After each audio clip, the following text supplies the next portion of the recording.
Matokeo yatatolewa ndani ya ukumbi huu. Kura ya kuthibitisha uteuzi wa makamu wa rais. Matokeo yanatangazwa kuzingatia masharti ya ibara ya 50 ndogo ya 4 ya Katiba ya Jamhuri ya Muungano wa Tanzania. Mheshimiwa Spika, jina lililopendekezwa ni la Mheshimiwa Deogratius John Ndejembi. Jumla ya kura zilizopigwa zilikuwa 324.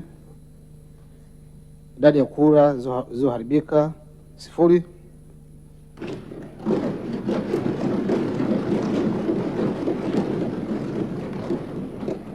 Kura hapana 0.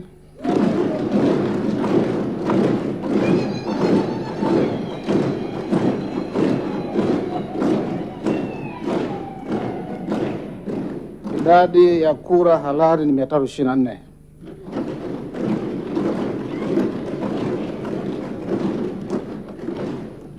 Hivyo napenda kutoa taarifa kuwa uteuzi wa makamu wa rais wa Jamhuri ya Muungano wa Tanzania umethibitishwa na Bunge kwa kura 324 sawa na 100%.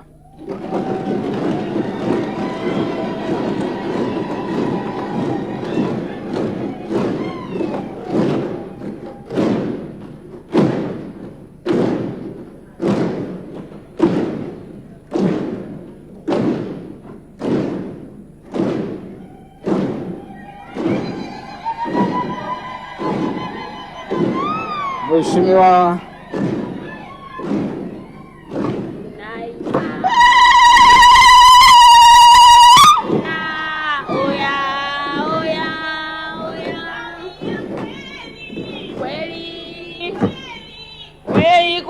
kweli Samia,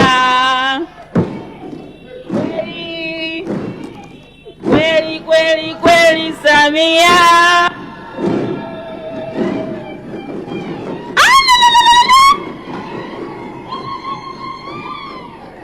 Mheshimiwa Spika, matokeo haya yamezidi 50% ya wabunge wote kama inavyoelekezwa katika ibara ya 50 ibara ndogo ya 4 ya Katiba ya Jamhuri ya Muungano wa Tanzania. Mheshimiwa Spika, naomba kuwasilisha.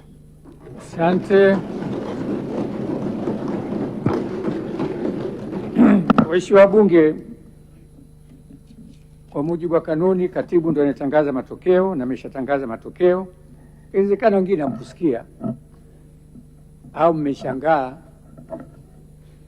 Kwa kura zilizopigwa ni 324, kura zilizobika 0, idadi ya kura 324, kura za hapana 0 kama alivyosema katibu.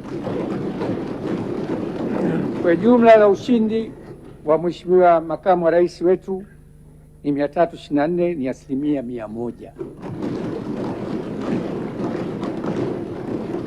Jana mimi nilipata salamu kutoka kwa baadhi ya mabalozi wengi wa nchi ambao wako Tanzania ambao kwa kweli wameridhika na uteuzi wa Mheshimiwa Rais. Kwa Bunge leo tarehe 28 Agosti 2026 limethibitisha Mheshimiwa Deogratius John Ndejembi kuwa makamu wa rais wa Tanzania kwa mujibu wa katiba. Hongera sana. Sasa karibu, kama una maneno mali matatu baadaye tukuage, maana tumundano tutakuwa huingii tena. Karibu.